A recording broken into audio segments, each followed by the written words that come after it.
Hey, welcome back to the channel. We're going to be talking about type 6s today. So if you want to know if you're an Enneagram 6 or want to know if your family member, friend, or client is an Enneagram 6, then stay tuned because I'm going to reveal what it's like to be a type 6. And watch till the end because I'm going to be sharing one characteristic that just may surprise you. Hi, I'm Tyler Zock, pastor, Enneagram coach, author of the 40-Day Gospel for Enneagram Devotional series, and your personal guide to helping you transform your life, relationships, and workplace by giving you spot-on truths for your type. So keep watching if you want to feel seen, understood, and challenged to let go of the things that are keeping you stuck in your personal and professional life. And make sure to hit the subscribe button so you don't miss more free content coming up next week. Now, let's get to it.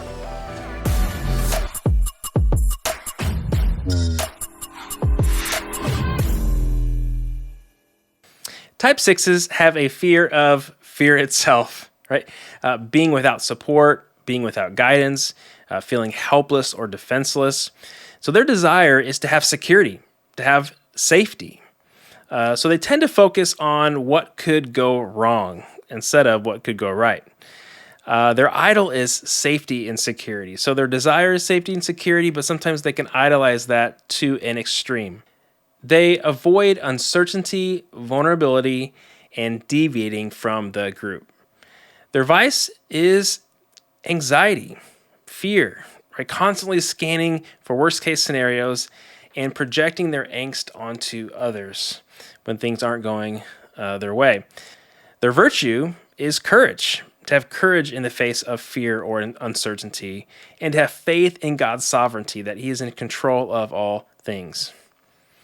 6s hope for the best, but plan for the worst, right? When they're healthy, they will be asking themselves what could go right. But they're also really good at planning for the worst and keeping us out of trouble and danger. People tell 6s that they're pessimists, but in their minds, they're actually realists. All right, I'm married to a type 6, and so this is something that I have gotten to know really well.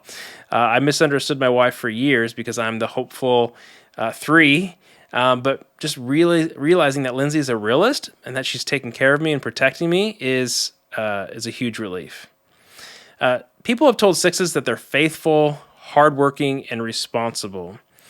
They are extremely loyal to their family, to their friends, and their causes. Those who they trust, they will protect. 6s often feel like they have low-grade anxiety.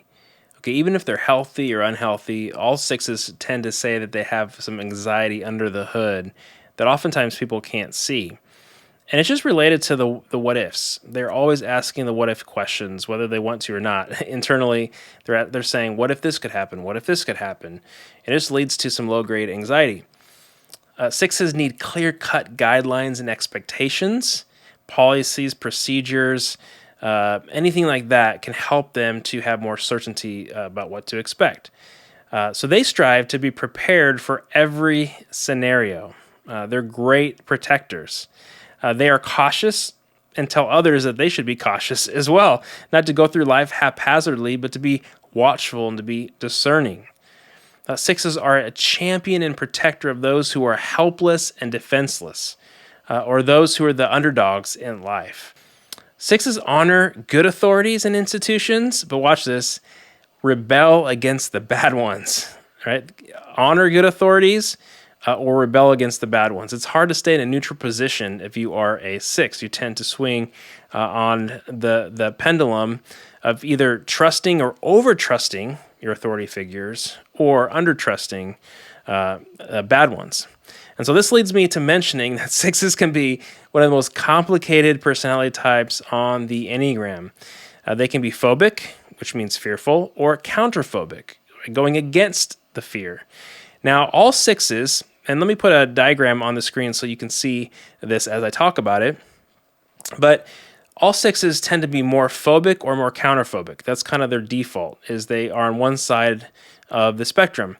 But any 6 at any day, given any circumstance, can swing on this pendulum from phobic to counterphobic. So my wife is more on the phobic side, but can swing counterphobic depending on the situation. So on the phobic side, you have 6s who their default is more submission, They want to submit to good authorities.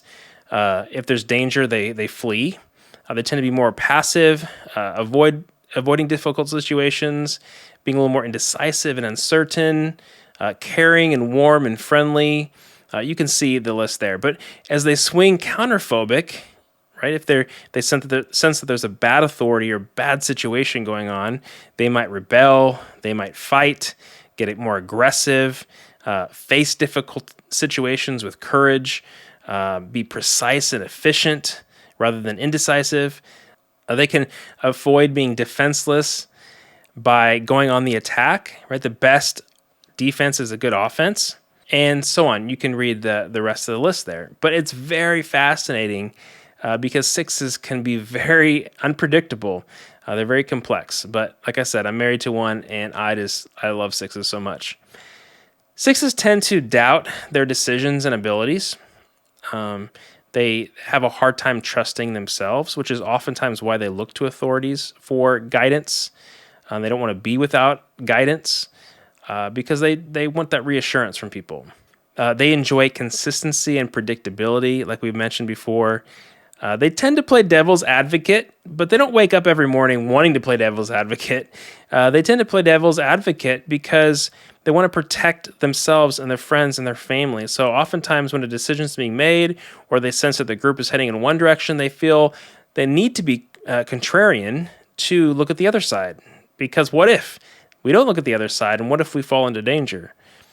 Sixes like to form alliances with others who will have their back.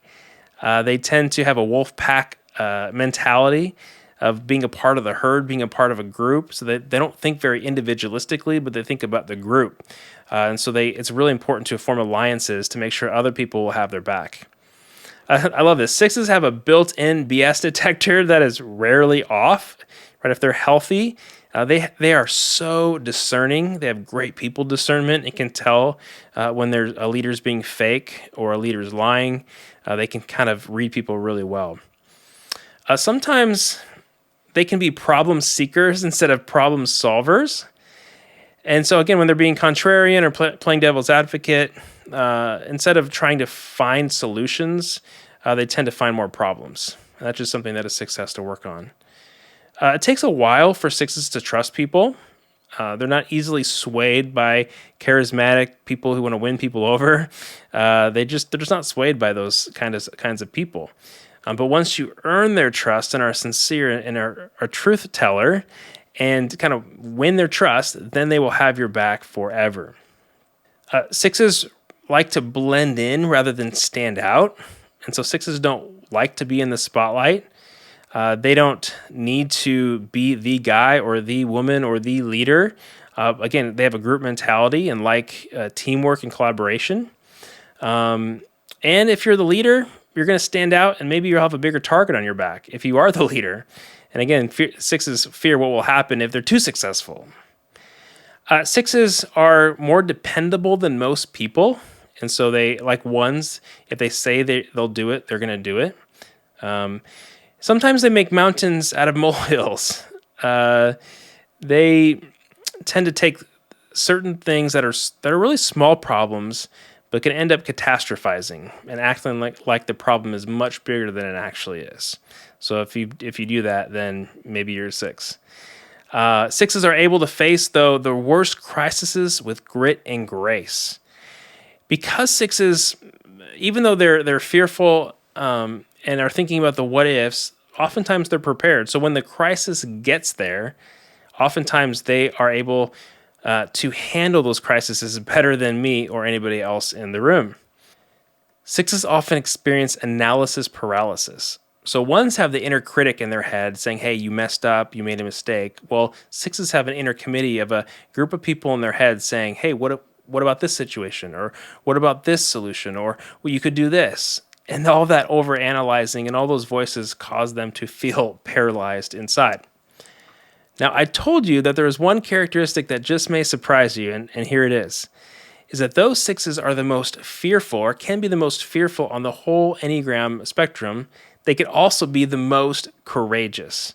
Right? I've seen sixes be so courageous. I joke saying that they could be a CIA officer in a spy action thriller. Right? The ones that are like Sidney Bristow and Alias, the ones who are caring towards their family by day, but are deadly assassins at night, taking down the bad guys. Okay? They are so loyal, faithful, caring to their family, oftentimes affectionate. But when the bad guy comes, right, they step up into that role of beating the bad guy, standing up to the bad guy, calling out the bad guy, whatever authority or bad guy that is. And so they have tremendous, tremendous courage to face evil and to battle for good in the world. So my advice to you, sixes, is to avoid catastrophizing by asking yourself what could go right. Right before you start asking the question, "What if?" Like what if this happens? What will go wrong? Ask yourself first, what could go right to avoid that catastrophizing. So let me ask you, did this video help you find out if you're type 6? If so, leave a comment below. I would love to chat with you. And if you want to learn more, know that I've written a book called The Gospel for Loyalists. It's a 40-day devotional just for type 6s that will take you into a deep, deep dive of the type 6. So if you want to feel seen, if you want to feel understood, go grab that book. There's a link below that you can click on. And if you love the content, make sure to hit the like button to tell YouTube to share this video with more people. I would so appreciate that. And I just appreciate you watching. Right? As always, I'm here to help you reach your God-given potential and avoid burnout, breakups, and blowups that are all too common for your type. And so whether you are a seasoned Enneagram coach or brand new to the Enneagram, this channel is for you. I guarantee you're going to have a lot of aha moments. Now, don't leave and check out the videos on the screen to keep learning about other Enneagram types. And I'll see you in the next video.